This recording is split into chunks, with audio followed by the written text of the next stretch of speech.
everyone. Welcome to a new episode of JKL Media Reviews, where we're talking about The Expanse.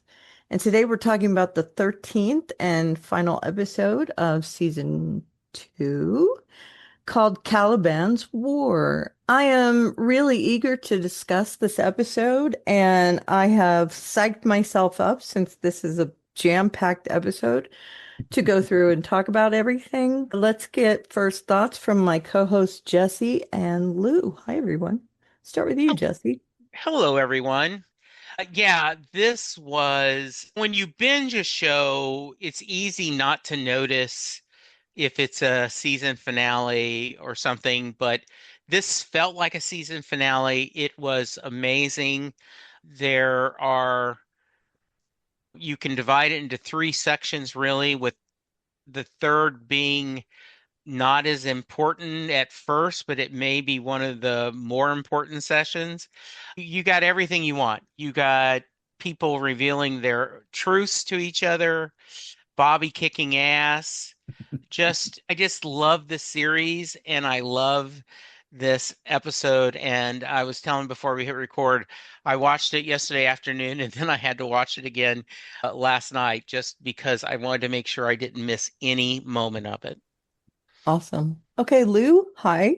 Hello, everyone. And by the time you're hearing this, moms out there, we are recording on Mother's Day. I just say happy belated Mother's Day to all the mothers out there and to the people that still have their mothers. Treasure those years because once they're gone. And I envy everybody that still can celebrate Mother's Day. With that Same. said, yeah, this is a jam-packed episode. It We'll get into the nitty-gritties, but it includes one of my all-time favorite shots is when the probe that is over Venus is descending towards the crater, and then the Arbogast all of a sudden is surrounded by the protomolecule, and then it's basically disassembled at the not the molecular level, but at the particle or construction level. Also, there's every nut and bolt is unscrewed. All the metal electronic components are all split apart. And then you see the people just floating in space in their last few seconds of their life, just looking around at everything. And that I just think that's a very striking image, and it's one of my favorite shots of the series.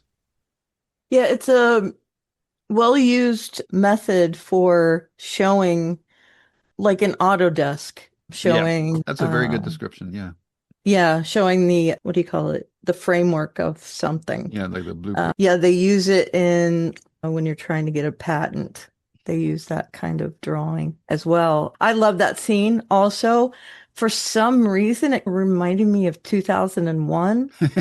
Yep. I don't know why, but there's Yeah. not a shot like that in 2001. But the floating and the way they were Mhm. looking at each other, Yeah, it's thought my it was a God, it's really full of cool shot. stars. Exactly, Yeah. exactly. Yeah. And you have to think that Iturbi, he is trying to figure out what is going on. He looks so full of wonder in that moment, and it's kind of cool to see. I actually want to start with that story. Okay. Iturbi and Janice, they have a conversation I love where they're anticipating each other's decision Yeah. to descend. And one of my thoughts when I saw that part is that's such a cool way, and I've seen it other places too, but it's such a cool way to describe the character without describing the character. They anticipate what each other is saying and they understand each other. I just really love that little interchange. Also, we got the first and last appearance of Adam Savage from Mythbusters fame on the show. He was the navigator on the Arbogast. I think it's cool that he wanted to be on the show. I want to talk about that. What do you think is going on there? Do you have any kind of anticipation for what's going to happen next? What happened to the Mars ship? Let's discuss that, Jesse. So I wasn't sure if they were going to die because the proto-molecule is magic, so that it might save them for some reason. So, but yes, that shot was absolutely beautiful. and and at first they're not moving. So it looks like to me they were frozen in space and then they start moving. And yeah, it makes sense now that you mentioned that they're dead. I was just thinking that maybe the proto-molecule would have saved them. Yes, I there are certain tropes that become tropes that and I just love. And I love when it's two people, excuse me, and they go, "Look, I'm going to say it's 1500. You're going to say 1300. I'm going to insult you. I'm going to do, why don't we do 1400 down the middle? I'm a little unhappy. You're a little unhappy. Let's move forward." Okay. And so basically that's what they did. Yep. And because they have paid that they paid off all the time they have argued when we've seen them on this. Why do we do this? Why do we do that? They've had debates about everything. You get the feeling that these are two people that maybe started out not liking each other, but now are the type that I think I've told this story before, and it's slightly off topic, but Penn was telling this story. Him and Lawrence O'Donnell were in the back of a cab. And when the cab driver stopped, he said, God, I've never heard two people cuss more in my life. And they said, oh. And he says, and Penn's telling the story. The funny thing is, we weren't arguing. We were discussing stereo equipment.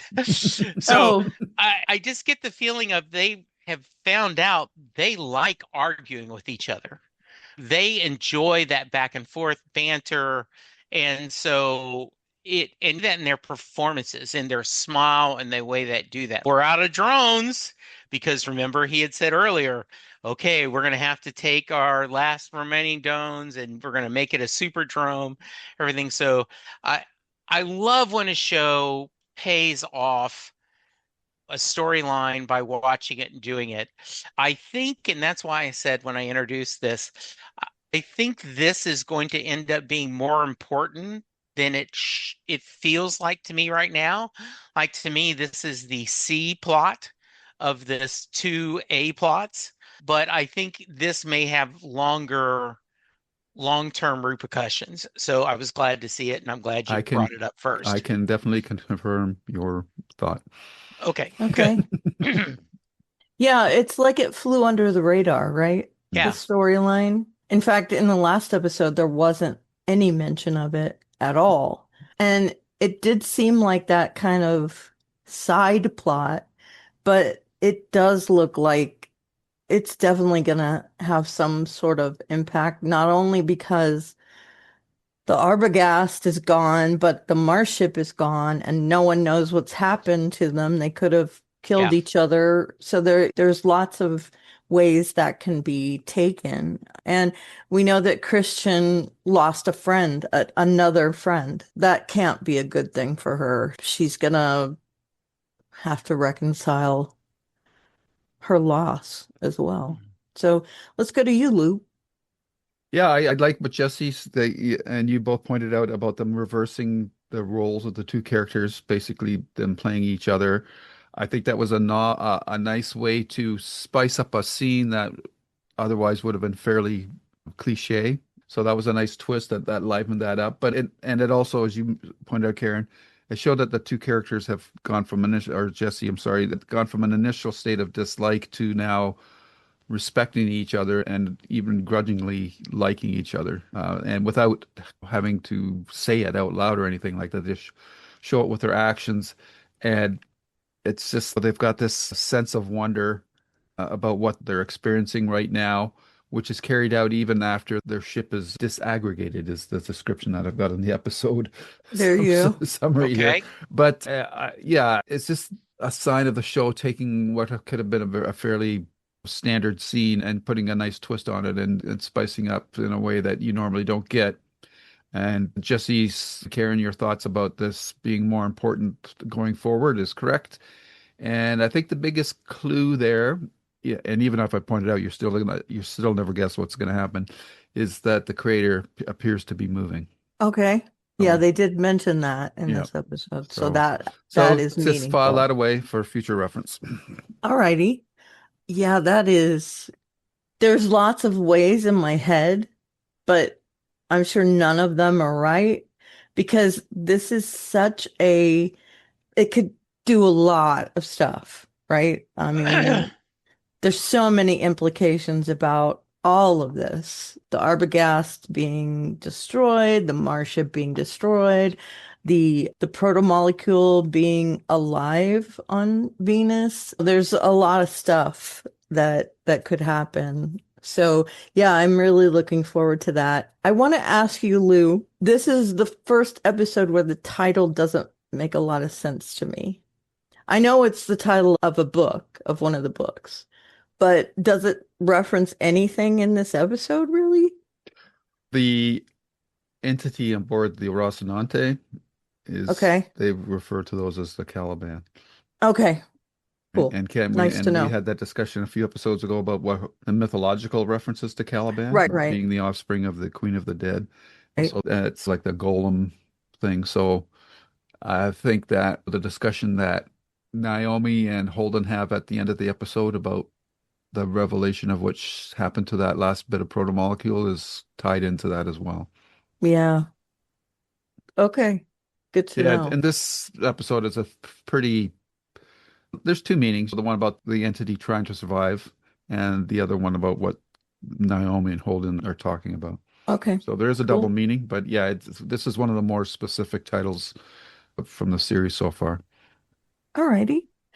I want to save the Rossi for last because there's a lot of stuff there. So let's talk about Christian and Kotiar and Bobby. And that was the big cliffhanger from the last episode, right? With them being doing the Mexican standoff there Because of Aaron Wright. in Yeah. because of Aaron Wright and Mao. And I enjoyed the banter between Christian and Koziar. I thought that was fun. In a tense situation, you can tell that they're trying very hard to diffuse any tension between the two of them. I also dig that they brought Bobby's suit and Bobby being surprised by it and then realizing, okay, I get it. You wanted me to be Bobby the Marine in this case, just in case, right? The superhero. I mean, Exactly. I'm sorry, jumping ahead. When she shows up at the end and just, is kicking ass, it's Yep. like, dun, dun, dun, dun, dun, here I Yep. am to save I the am day. Iron Man. Yeah, Yeah. it was Yeah. lovely. It was just, I was like, yes. Yeah. She kicked some ass, definitely. And I think that where last episode she and Kotiar were butting heads up against each other, I think now they understand that they have a bigger mission to try and help Christian to make things right. And I do think that Bobby understands that Christian, at this point, she is not all about Earth, although a lot of her is. There's part of her that says, I just don't want this to happen. I don't want a war between us and Mars and the Belters. Let's try and get this under control. Let's try and stop this weapon from being used in a way that is going to really do some really hard damage.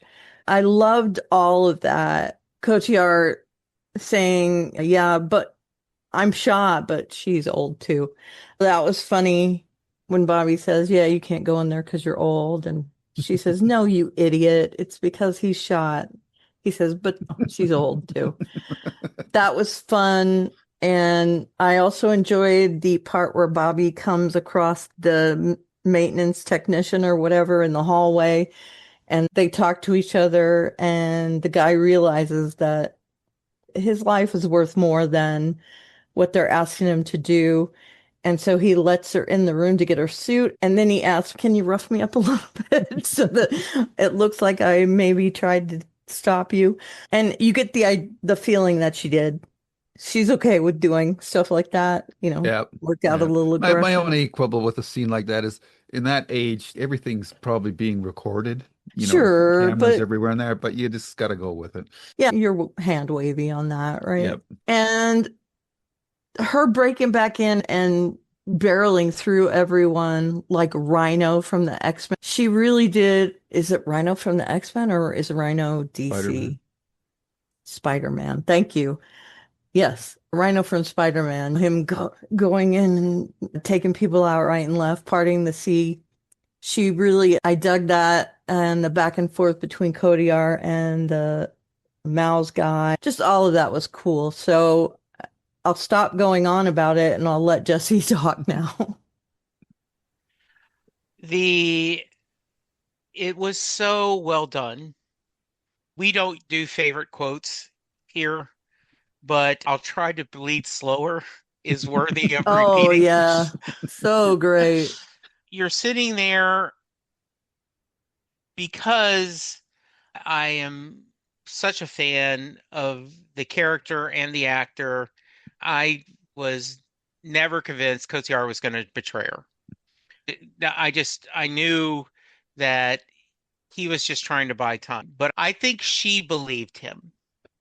And that scene where she said, "It's a smart play. I get it, but you need to continue the resistance. You need to not let them win." And Mm, him saying, "I don't owe you anything. I owe your son something, but I don't owe you anything."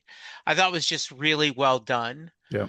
It it tells so much about them and their character, and I love that. Bobby's journey, and yes, you get the cliche, the elevator almost hit her and everything, but I don't care. It worked. Yeah, Right. same. And I loved her scene because she was sincere. She was saying, "Is it worth dying for the people that are paying you? Because this is what's going to happen, right? Is it you want to take a beating versus the bad guy that's holding them off in the standoff? Hey, we're the little people." He didn't mean any of that. That when they say clean up the mess, Yep. right? Bobby really meant that. Yep. Bobby was like, she is what we want Marines to be in real life. If I can get serious for a minute, the all Army servicemen and women, but you always know Marines have that reputation. I noticed that if someone's was in the Marines only one tour, 4 years, it still almost always shows up in their bio because Hmm. there's such that pride of being part of that elite unit. So, and him kind of, can you knock me out and put me up and everything? It was great. Yeah, and you already talked about it, but when Cote goes, "Yeah, I brought your suit." What? And it brought me also, and we'll talk about the Roci when she says, "A good belter never throws away anything. You never know when you're going to need something." And he's just in case I keep it. Yep. And I think, at least in my mind, and this I may be oversimplifying thing, Bobby needs something to believe in. Yep. Bobby needs to have a cause. She needs to have a purpose to her life. And Marines and Mars gave her that. And then Mars betrayed her trust. And she is now tentatively latched onto Christian and Cotillard for that matter. And maybe this is a cause worth fighting for. You talk about Don Quixote a lot, Lou, right? The idea, this is my quest to Mm, follow that star. I love that song. Maybe this is her idea of, okay, maybe this is what I can live for. Maybe this Sure. is what I can fight for. So everything about that, and it truly was, it was superhero Bobby showing up at the last minute with the great music, and I just I was cheering how well that is. So great scenes. Yeah, very cool. Did I I answer your also question? I feel like I just was rambling. No, it's fine. I also love the part where Christian presses on his wound to wake him up. Yes, yeah. you can't go into And shock now. it's the whole thing. Such a serious part of the show, but they made it really entertaining and funny. And I agree with you that whole, oh, the elevator stops right above her head. It's very I have used this before, but the diffusion of the bomb at 1 second, they do stuff like that in this show, but it's done so well that you don't care. Yeah. I love that. And to quote Timothy Oliphant, who is awesome, by the way, from The Good Place, he says, I don't have a dog in this hunt. And I think that's what Bobby was saying to Mr. Engineer is, you don't have a dog in this fight. Hmm. Why are you laying down your life for that? And being really just honest with him, I will kill you. You better move aside. I'm gonna get in there anyway. It was just great.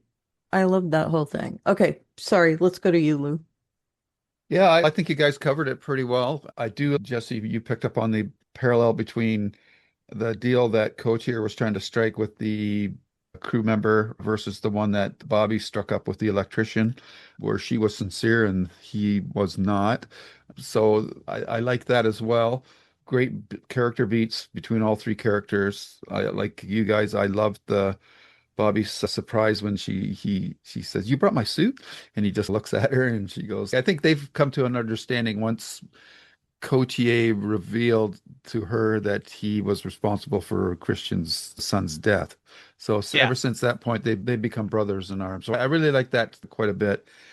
I'm going to make an observation, an offshoot of the what's going on here, but because Aaron Wright is the catalyst of this whole segment of the show, I just realized it now, but I'm looking at his name and it's Aaron Wright. So I'm thinking that maybe the authors were doing a play on the character might be right in his beliefs, but the way he's carrying them out, he's in error. So Aaron Wright. So Mm, I don't know. That's a reach, but I just thought that it's was a interesting. cool little Yeah. thing that Sure, might or might not be true. Anyhow, that's all sure. I got. Or that's all I'm going to say here because you guys did a great job of covering it off. Yeah, and one of the things you have to think about because it's the last episode of the season is what's going to happen when they get to Mao. Are they gonna try and escape real quick, or are they gonna do something with him? What's going to happen next, at least? So They still have to get off the ship, I feel like all the storylines are and what's gonna happen next. Cotier is shot as Yeah. well. So there's that. Yeah, are they gonna do something to help him before they leave? There's so much stuff going on. Yeah, so I'm keeping my fingers crossed that Kodiak survives this. I'm assuming he's tough enough to live because right now, he is my favorite character on the show. Oh, I wow, love him so much. cool. I And really you really do. got to watch that new Spartacus. I will, I Sure. promise. Asher. Yeah. Okay, so now we're going to move to the Rossi, and there is so much going on here. Let's talk about what happens with the characters. I feel like I want to attack it like that Okay. because if we talk about the story here, we're gonna overlap over each other, right? So let's talk about Prax first. I love how Amos is having him tend to his wounds, and you're a doctor, right? You feel like, Amos, let me pat you on the head. You're so simple. He boils everything down to its simplest explanation, and he's a doctor, he can help me. And it turns out he can to a certain degree, and I love how Prax continues to say, I'm a botanist. I would say that your chlorophyll levels are at a horrible level. He's saying, I don't know. I don't know what's going to happen with you, but he's trying very hard to get Amos to understand where he's coming from on that. Also, the fact that he comes up with the winning strategy is great. I am, and this is probably my only beef with this character, is I'm kind of tired of him seeing this creature and wanting to go talk to it or wanting to figure out what it is. They can see how dangerous it is, and he is a smart person. At this point, you would think that there's no kid in there. They can't bring it back to being a human anymore. And these people know better about this than I do. He just continues on this, let me go talk to it thing. And I feel like he's beating a dead horse there and he should know better. But otherwise, I thought this episode was a shining example of what he's about. He really does want to do the right thing. And I feel like everybody on the Roci is that. They just want to do the right thing. And it doesn't always work, but that's their plan. Let's talk about Prax. And I'm going to go to Jesse first through this whole thing since you've already seen it, Lou, Yep. if that's okay, Sure. because then we'll get I like won't take it personally.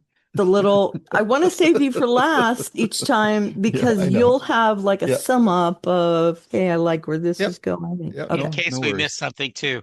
No Hey, worries. So I'm going to counter argue that if you think about, and The Walking Dead ended up being something that I watched out of just, okay, I've got to finish this, and ended up, stubbornness. Yeah. yeah, and then it ended up not watching any of the sequels. But there were people who clung to the idea that these zombies could be cured, that this was still their daughter, their husband. So I'm picturing he's still in the stages of grief. And so he is seeing that, what if that's his daughter? So that's why I'm giving it a pass. I agree with you, but I think he is still in this disbelief grief. So that's my, I'm not saying it's right or wrong. I'm saying that's how I'm watching it. So it's not bothering me. I mentioned this to you guys in an email. The actor who plays Amos has guest starred a couple of times on Sheriff Country, playing a DEA agent. And him and Marina Braca have great chemistry together and some pretty hot love scenes considering it's network TV. He looks really good in a suit. I Mm, think just, yeah. Yes, he is. A doctor means you can fix me. And I think logically understands that doctor can be a professor or something, but to him, he's calling him doc. Doc will right. fix me up. Just, and the guy, I am doctor. I was I'm a actually botanist. confused when he talks to Naomi and he's Doc will fix me up. And I'm I'm like, like, what? I That did too. dude, I was like, that dude got killed. we don't have a medical doctor. And the, and at first I was wondering when he saw all the greenery, what that taught him. And then when he explained it, oh, that makes a lot of sense. So a lot of great action and a lot of fun. But yeah, he, you are dealing with a grieving father, someone, and once again, I think they thread the needle of this is a new member on the crew, and we don't make him or her fit in immediately perfectly, but you don't keep it so long that you're like, okay, get over it, right? I Hmm. think they make it like, okay, yeah, he's now one of us. And once again, I do feel Island of Misfit Toys. Yep. They are all have their own baggage they're bringing in, and they end up, you pick up strays, right? Kind of Firefly was all this, you pick out these people that you needed to be there. And so I also wonder, is his head ever going to heal? They keep showing that scar, and it makes sense. It It's hasn't pretty been that cool long. though. Yeah, I it is. like It this is car. very cool. Yeah, it's very cool. So So yeah, go ahead. I want to ask Blue a question. If I Mhm. remember correctly, Prax has noticed many things on the ship. He passes by something and he sees it like he did with the plants. Was one of them the fact that they had warheads from a previous episode? No, I I don't think so. remember that he walks by something that's in the middle of a room at some point and notices it. And I thought I better file that away. But I just feel like he notices things more than other people do. And I'm wondering if that's a thing with him. I think it's definitely a thing with him. I don't. I don't remember him seeing warheads though. Maybe it was a cache Okay. of weapons or something. Could be. I can't remember. Could be. Oh, yeah. Looking at the guns and stuff in Yeah, that room, yeah. maybe. Yeah, Yeah. he's a great character because he gets to play the outsider with the crew. And I do think in this episode, the crew in general treats him as a lesser. They condescend to him all the time. They Yes. don't listen to his opinion. And only Amos seems to treat him as a someone of value. Everybody looks at him as a like an anchor, an irritant, because he's also not just a father that's looking for his child, but he's a scientist and he's curious about this protomolecule. I know, Karen, you said that you were getting tired of that viewpoint, but I think you have to remember that he's a scientist and he hasn't seen what the protomolecule has done firsthand. So everything is theoretical, and you could say that's his character flaw, that he's like Spock in a way. You could say he's got a morbid or a driving curiosity about anything alien. So Okay. he's just wired to want to observe new scientific discoveries and whatnot, and the protomolecule definitely is.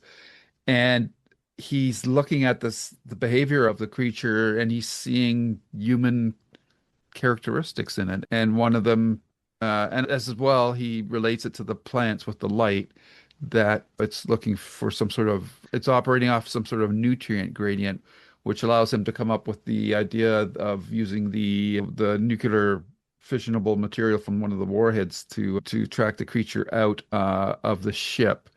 And I think that, and again, I might be reading too much into this, but I'm curious how you guys took the scene when the creature had the ball of the nuclear warhead and was curled around it like a child with a blanket. And it was, that's how I took it. And it was oblivious to the fact that it was being burned up in the thrust of the Rocinante's engine at the end there. I thought that was actually kind of a really touching scene. And I'm curious how you guys felt about that. And I always think Prax always has at least one good line an episode, and when he says to Amos is, "You sure know a lot of ways to kill people." This guy Yes. Amos goes, "Yeah, I do." Yeah, Yeah. I do. I thought that was a great beat as well. And Amos seems resigned to that. Yeah, I Yeah, guess I do. yeah. Amos has a Um, pretty good arc this episode too. So yeah, yeah, Yeah. that scene where the protomolecule Caliban or whatever is mhm, outside and holding the nuclear reactor, the core.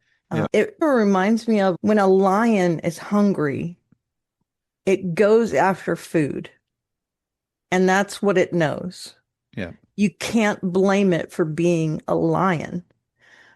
And this thing is going after what it needs to survive. You can't blame it for doing that. It might be sentient, but it's not like a human sentience. It's this is what I need to do to survive. So it's definitely a security thing where it's like, ah, yes, my precious, yeah.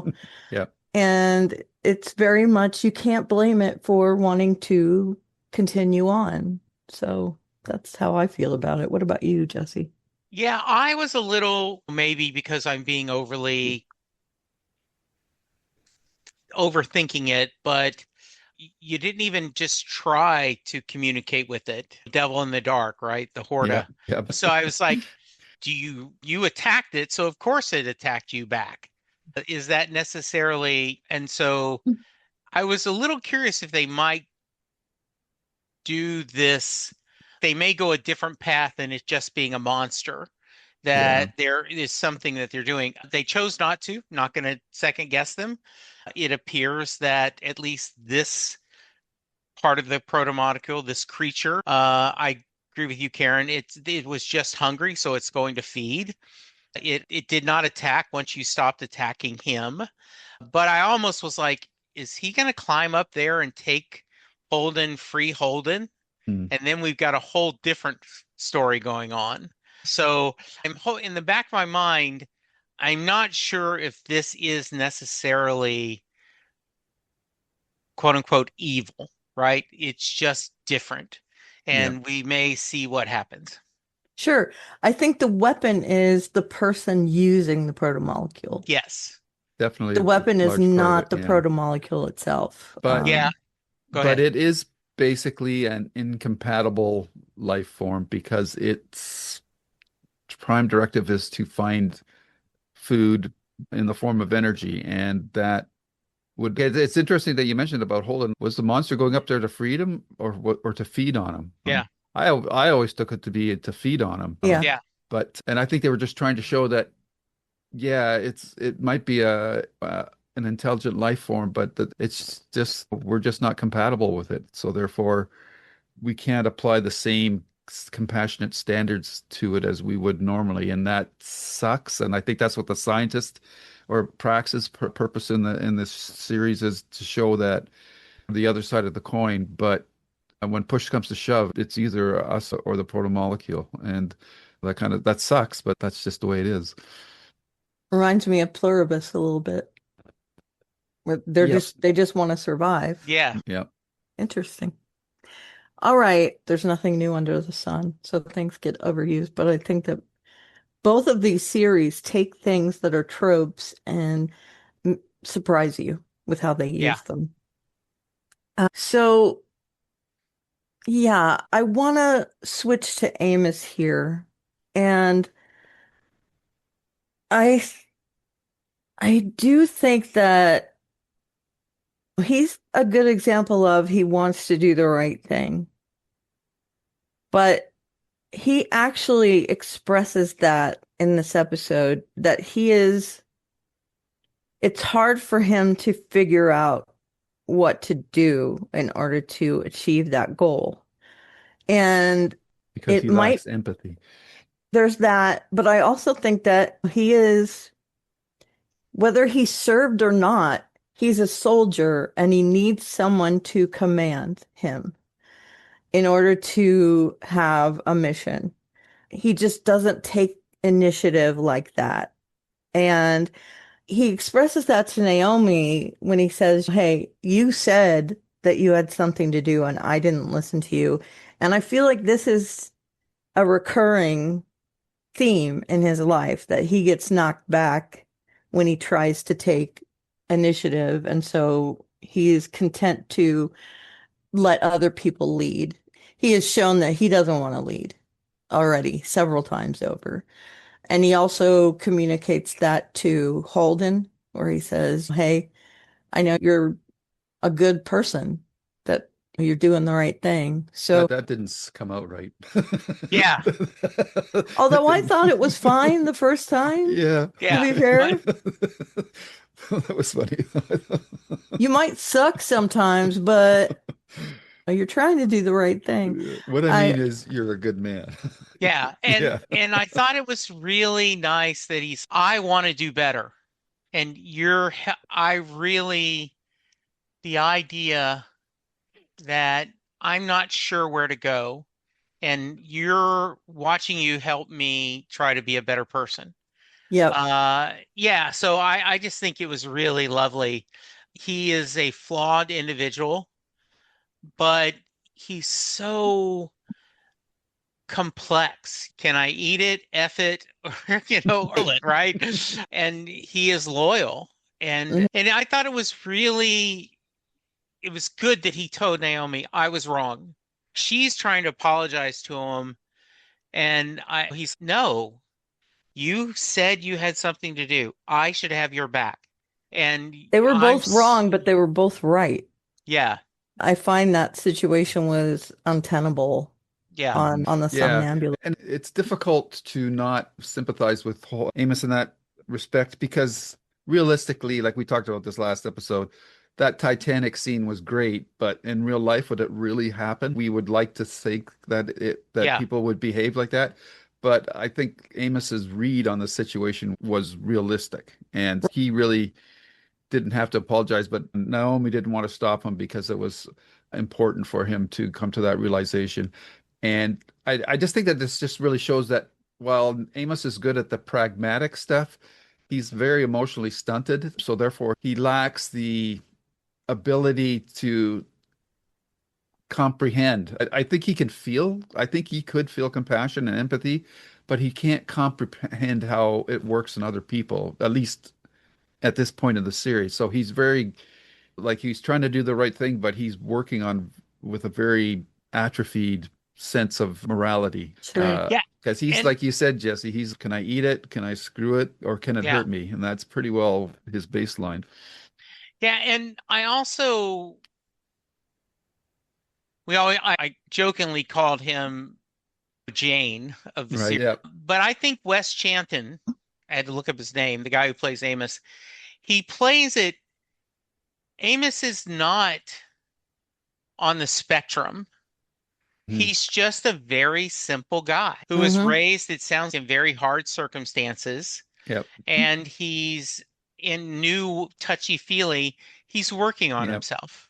Yeah. He Exactly. knows what he wants to do, and if he had gotten with a different group of people, it may have led to a different outcoming. Absolutely. Yeah.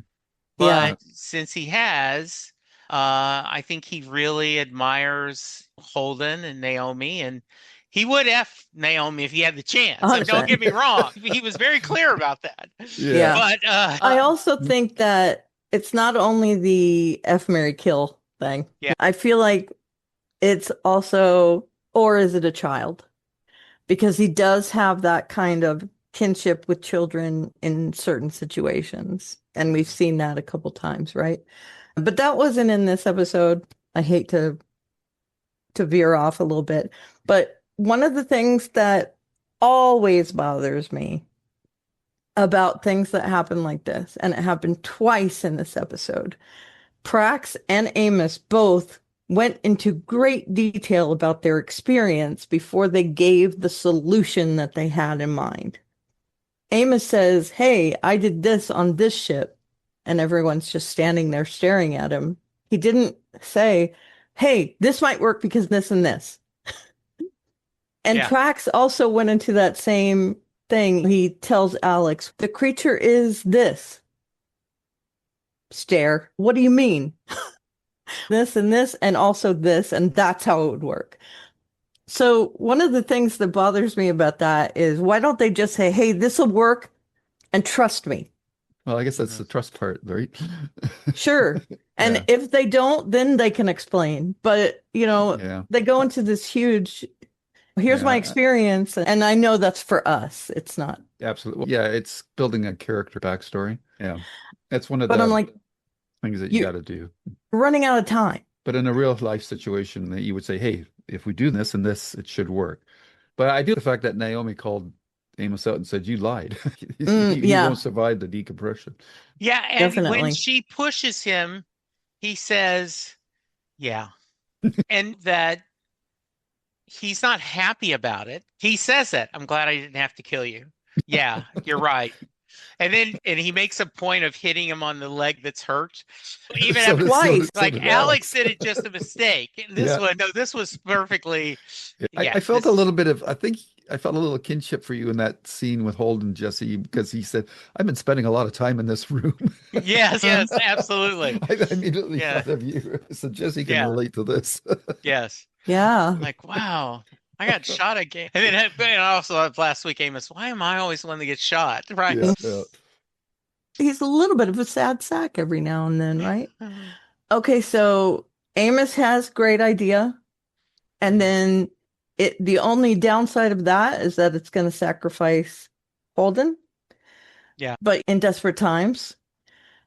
And then Prax comes up with the, "Hey, I think this is what's happening." And I love that he connects it because of the plants that he sees reaching towards the light.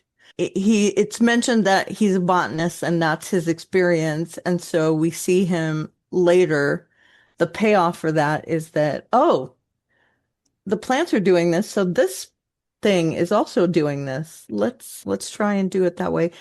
I love that he is, whether he has a different outlook on the protomolecule or not, he is valuable on the, mhm. and that's very cool. When it came down to it, he understood that this thing is going to kill all of them.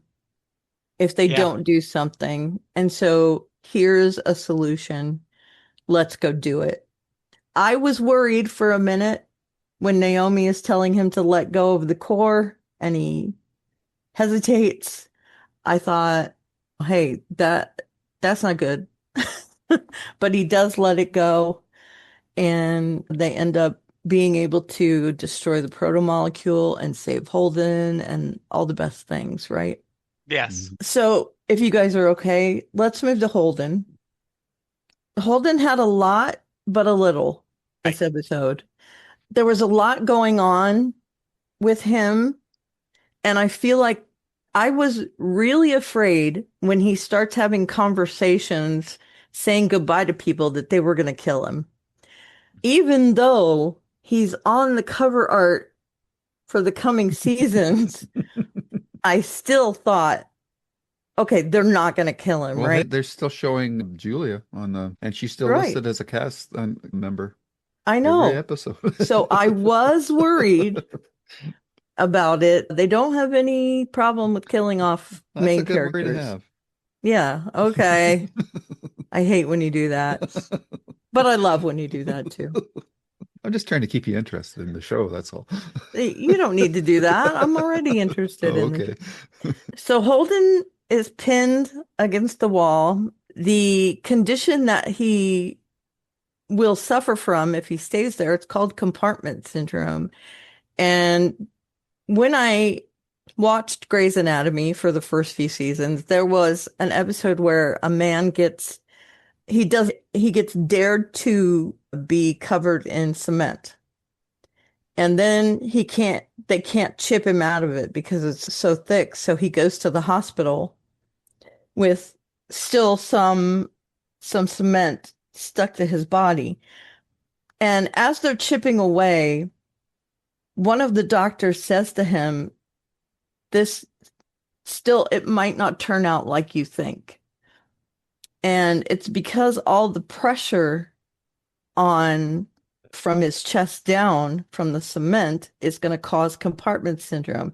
And they end up, and this is gross, sorry, they end up having to cut down the front of both of his calves Mm. because they have to release that For sure. acid and everything, right? And so when I was watching this and he's describing it, I'm like, oh, that's not good. That will kill you. And the only reason that didn't kill him in the Grey's Anatomy episode is because they did cut right down the front of his calves. So I was really worried about him, and he could lose his leg. He could actually die. And I don't want to lose Holden. I like him. Yeah. Do think he's a good person, and I hate to lose another good person and another main character. I when he said when he was talking to Naomi and he didn't say, I love you, I thought, okay, maybe he'll live because that's a loose thread. And this it's another parallel in the Christian Holden storylines where Christian says, whatever happens to me, you have to go after Aaron, right? And he says, whatever happens to me, you got to get this guy off the ship. And they're both like, hey, no matter what happens, I need this mission to continue. Mm. And he also says, go somewhere safe. Get these guys somewhere safe and ride it out. Don't take up my mission. He is the self-sacrificing hero in this episode where he realizes that it's a very real threat that he will die in this case. He Sure. tells Amos to go back inside. He just continues to say, no matter what, just get rid of him. If you gotta open up, if you gotta decompress, then do it. I really liked him in this one. Let's get your thoughts on the things that happened, Jesse, with Holden. So in a lot of ways, he was stuck literally, but he couldn't interact, and he's feeling powerless, feeling worried, and worried about the ship, his crewmate, and everything else that's going on. So I thought that was really interesting. And he is smart enough or wise enough or whatever you want to do it, that he is like, no, if I'm this, the ship first. We've got to take care of the ship first. And I really liked that feeling with him. I was really happy that they do teach you that, oh, maybe we should worry a little bit because this guy he's saying his goodbyes. He's trying to he says, look, I've been here, Naomi. We need to talk about this. And she's, nope, not going to talk about it. If you can't help me, we're going moving on. And I don't want you to have anything regrets or anything unsaid. And she's, we're not okay. If you die, we're not okay. You Mm. can say whatever you want, we're not. And so therefore you can't die till we clear the air. And I just love that she was pushing this aside. And then we've already talked him and Amos. That was just, I love it. I love the simplicity of Amos just, yeah, this is what we're going to do. And I really love what I'm worried about you. I just thought this was really well done. Yeah. And they keep getting into trouble. So I also think that's funny that they've got to be sitting there going, shit, when do we get a break? Oh, yeah. Yeah, Amos even says it's nice to know I'm on the right side, but you feel like, but can we stop all this?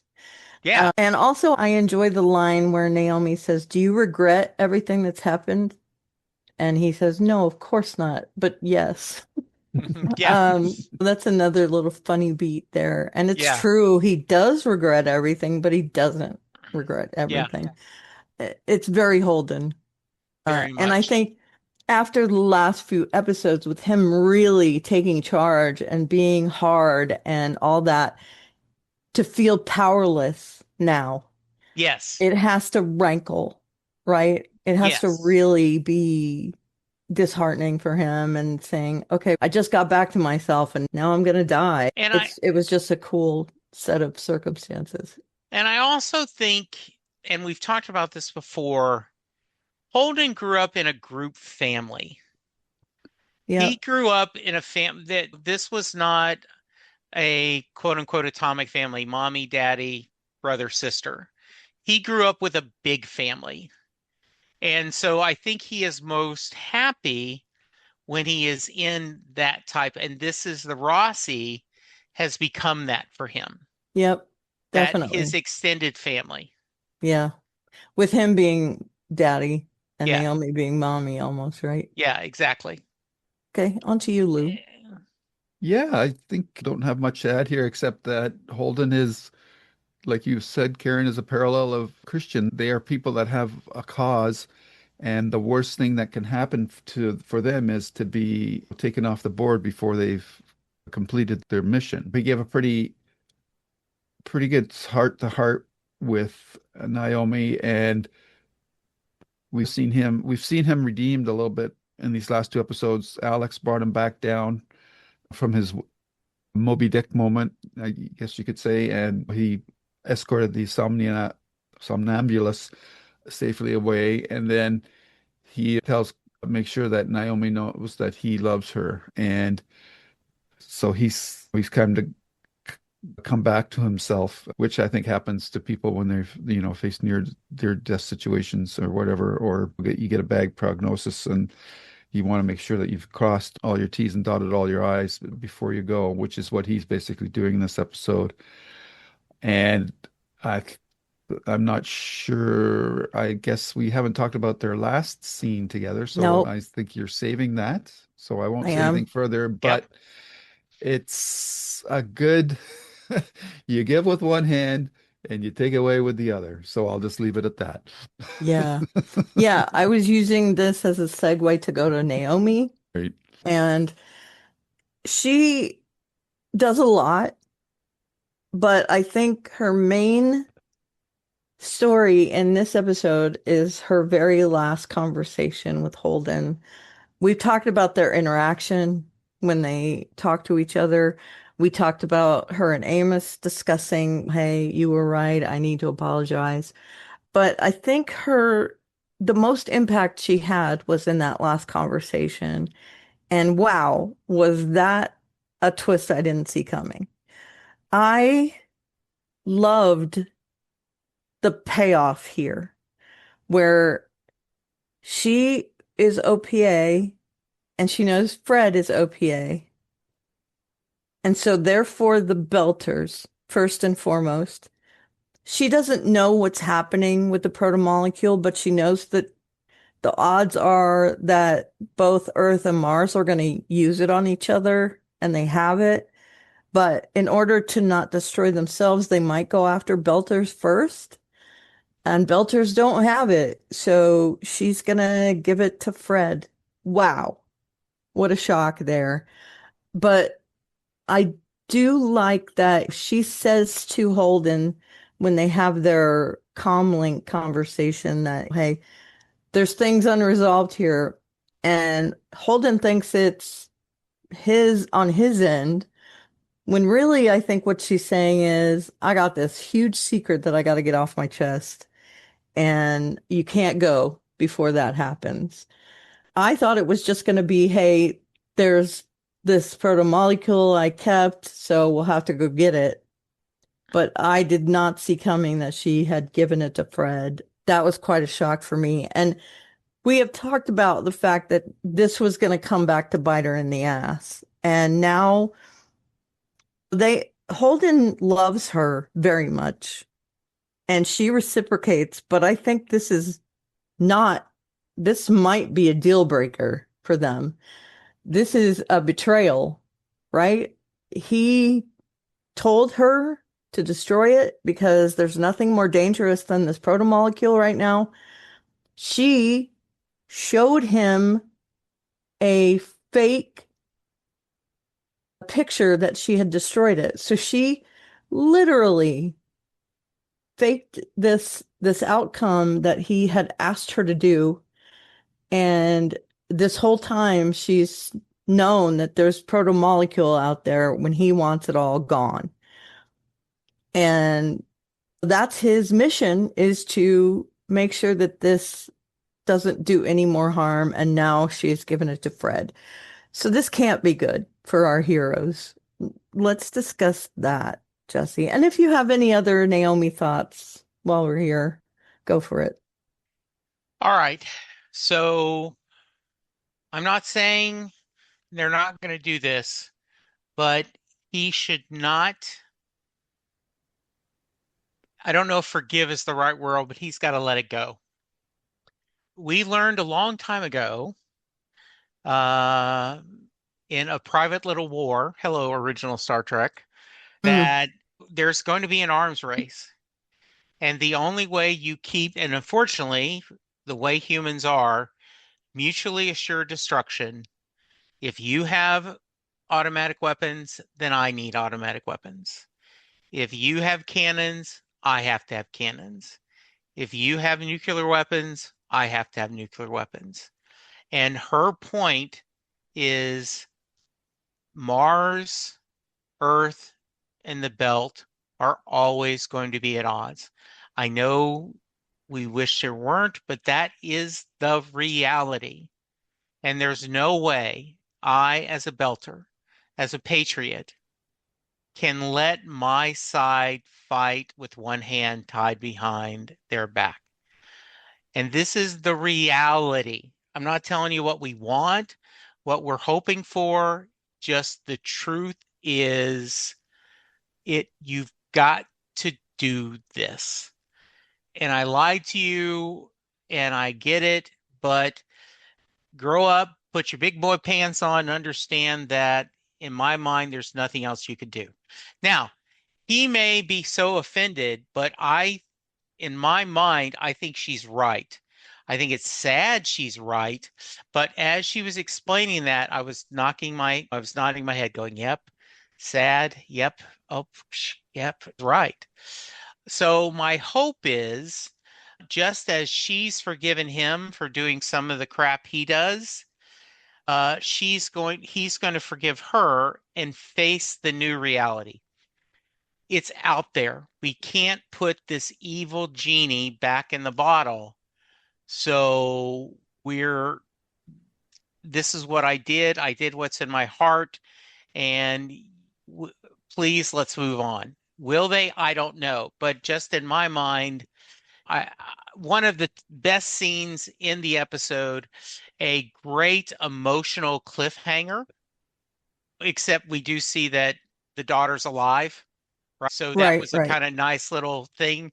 But her story with him to me is because I've been expressing, and you have too, Karen, and Lou knows, that we worry about this couple, right? That where they're going, and they seem to have gotten a little bit better. And now then this could possibly bring them apart. I'm going to be very mad if it does, but I love that scene. I want her with drummer, but Okay. that's just me. Yeah, I'll I would chip like that her with too. Holden But too. remember, Holden is used to a family with multiple There husbands you and go. multiple wives, so There you go. The he'd be Holden happy with harem. that. Yeah, Yeah, and I think he'd be happy if someone else wanted to join. It doesn't have to sure, be a harem. Yeah, go sure. ahead. Amos will join in Yeah, at any given notice, I'm sure. yep. Sorry. Okay, Lou. Again, Jesse's done a fantastic job of summing it up.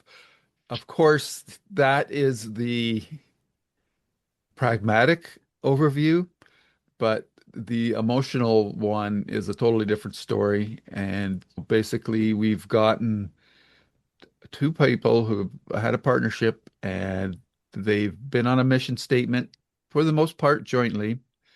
And then you find out in the 11th hour that one of the partners has done something that totally goes against your supposedly shared foundation of your relationship. So that's going to be a tough pill to digest.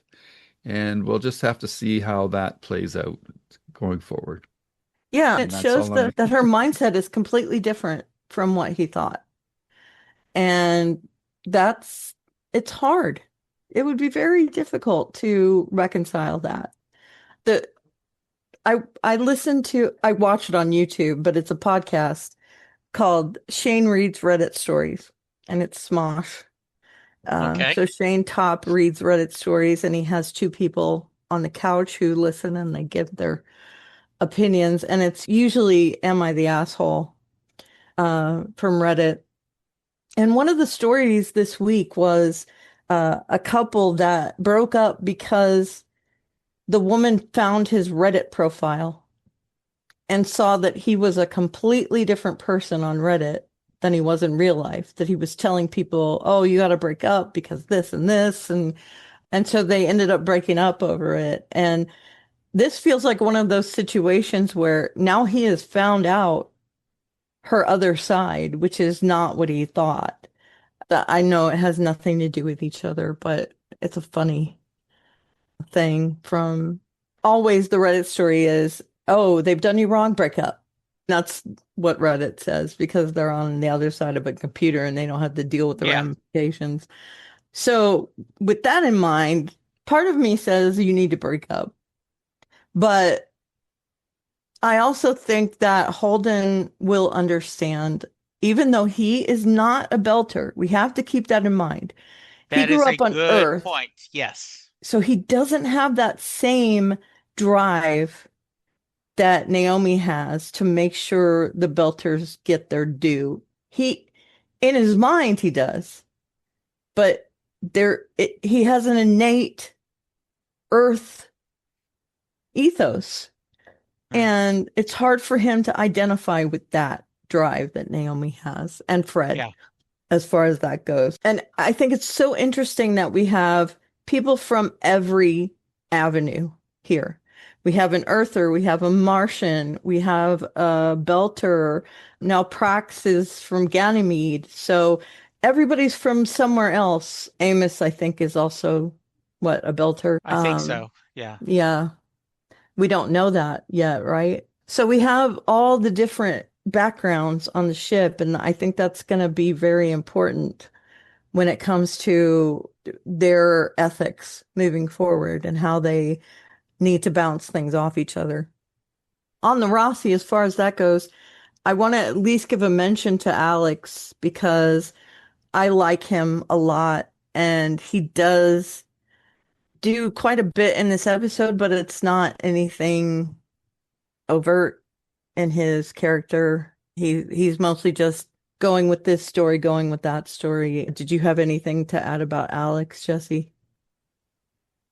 No, at times I think he gets the short straw, not Yeah, as many stories. And so I hope they fix that next season. I would like him to have a little bit more. yeah, But yeah, no, I just, once again, he consistently is taking care of it. I did love Naomi, do not do this till I tell you, right? Yeah. yeah. How about you, Lou? Is there anything we need to keep in mind when it comes to Alex? No, I can't think of anything. He was pretty well just servicing the story this episode. Wasn't really anything, except that he was, along with the Rossi crew, being very condescending to Prax. Yeah, So there's that. But he did give him credit yeah, at the end about the coming up with the idea for using a nuclear warhead. But I think the point that you were both making about the makeup of the crew and the fact that they all come from different backgrounds is the key. It's good to keep in mind that yes, they've definitely meshed as a crew and they're very loyal to each other. But it's the old maxim, home is where the heart is, and that always will override any sort of relationships or characters that you build up subconsciously. You just can't help it. We've seen how Amos acts because of his background. We see how Holden acts. We see how Alex acts. We see how Naomi acts, and we see how Prax acts. That you might be together for a common cause, but you're carrying in your DNA this stuff that's driving your behavior that you can't really control at a conscious level. So I think that's important to keep an eye on as well. cool. Did we talk to you about Naomi, Lou? Did you have anything to add there? No, I think I just followed up on what Jesse said, right? I just said it's yeah, it's a good pragmatic evaluation, but the emotion part of it is going to take a lot more longer to deal with. Okay, cool. I just wanted to make sure Yep. we got No, you in thank there. you. Okay, and then last but not least, we see Strickland, his biggest role to date. He actually had a line in this episode, which was interesting. They're on Io, from what I read, and now we find out that May is alive and well as May, not as the protomolecule.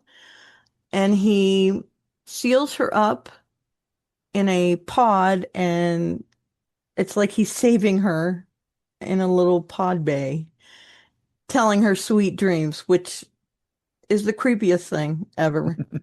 Yeah. Let's quickly talk, or longly talk about this, Jesse.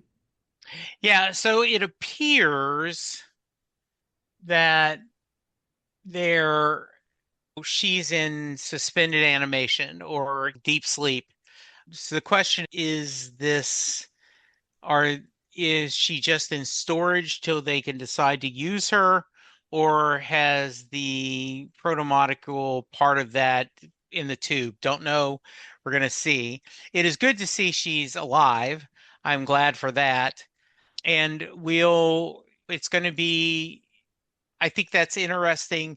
It feels like we're going to keep having Doc with us, and searching for the daughter will continue to be a storyline.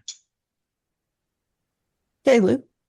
Yeah, it's one of the things that's I always find fascinating about the show is that it carries over storylines that you would normally resolve within a season. The first time I watched this, I was fully expecting the May storyline to be resolved by the end of the season, but instead they're carrying it over into the next season, which I find very interesting. And I just had the thought now that maybe one of the reasons that Prax held on to the core so long is that he was waiting to see if the hybrid creature maybe recognized him. Maybe he thought it was May, Yeah. and that's why Sure. he held on to it so long. And once he saw that there was no recognition there, then he let it go. So that's just a thought. But yeah, pretty interesting how they've carried over the May storyline, and they've left up it's a great hook for next season because Jesse said she might be injected with the portal molecule, but she's just in an early stage, and so they put her into suspended animation to stop it from any future growth. And she's not the only one because we could see there were other chambers around her as Yes. well. So how many other children are like this and what they plan to do with it, not sure. But this is all something that is being done by Mars. So have to find out who the players are as well for that funding this experiment. And yeah, we've got a lot of balls in the air now. The Holden Naomi relationship's up for grabs, so we still don't know what's happening with Christian and Cotier and Bobby and what's going on Venus. So there's a lot of balls up in the air and a lot of questions that we still need to be answered. So that's cool. Yeah, Strickland is creeptastic, though. You guys agree with me on Yep. Oh, that? yeah. Yep. Okay, great. So I think that's it. I'm gonna ask Jesse if he has any other follow-ups, if you have any points that I didn't raise. Yeah, I can't think of anything. One of the things that I read a long time ago and I've taken to gospel is a sign of bad writing is when a conflict could be resolved if the two characters just talk to each other. That's a big trope in romantic, simple, and early Hallmark movies were really bad at just using that.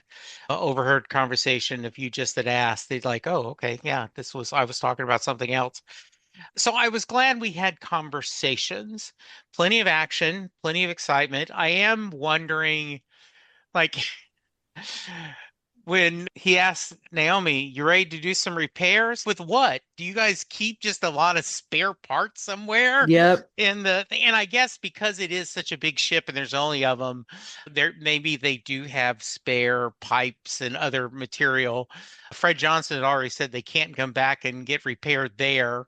So I am a little worried about our good ship.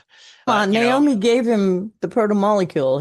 good He's point. gonna soften towards them now. Okay, sounds good. Yes. Plus, I think they're disassembling parts of the ship in order to fix it Okay. elsewhere. All right. There's only six of them there, so you know there's lots of places on the ship they could take things from. Okay, At good. least that's what I'm thinking. It's the same thing on Firefly. Where is Mhm. she getting all the parts? Yeah. They do have to track down parts every once in a while, so I'm assuming we'll see that. Okay, Lou, you got anything else to add? Nope. I'm good. Thank you. All right, let's give our ratings. Lou, I'll have you go first. I'm gonna be pretty boring, but I'm gonna give this 8.5 nuclear cores. Okay, how about you, Jesse?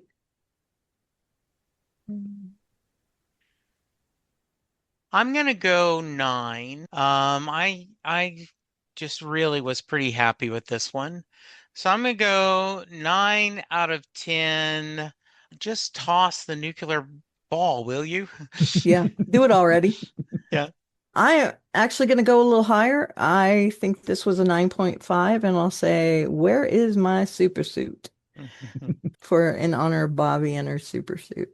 Yes. Okay, so with that, I'm going to say you can email us at jklmediareviews@gmail.com. But where can they find you, Jesse? You can find me at Jesse Jackson DFW on Twitter. X. I would love to have you reach out. I am still talking music on Set Lusting Bruce. And as we're recording this, we're at the beginning of May, but June is Pride Month. And I am specifically looking for people that want to share how music, whether it's Bruce Springsteen or another musician, help them come out or deal with their family or their emotions in the gay community. So reach out, setlustingbruce@gmail.com if you want to have that conversation. Awesome. Okay, how about you, Lou? You can find me, of course, at this channel, the JKL Media Reviews, where we're doing The Expanse, waiting for the return of Pluribus, and Severance. Geez, I have trouble with names today for some reason.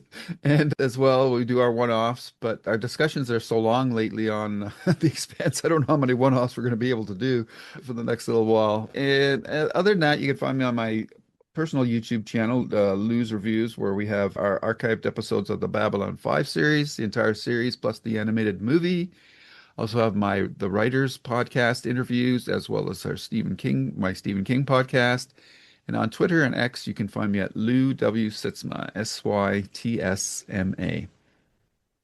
Coolio, and I am at Oliveria on social media, and my blog is allystuff.com. So with that, I'm going to say goodbye to my lovely co-hosts, at least on a public forum. And I'll say goodbye to our listeners. Thank you so much for coming along with us on this journey, and we'll talk to you next time. And next time will be the first part of season 3. Awesome. So bye, everyone. Take care. Bye-bye. Bye, everyone. And see. The proceeding has been a JKL Media production.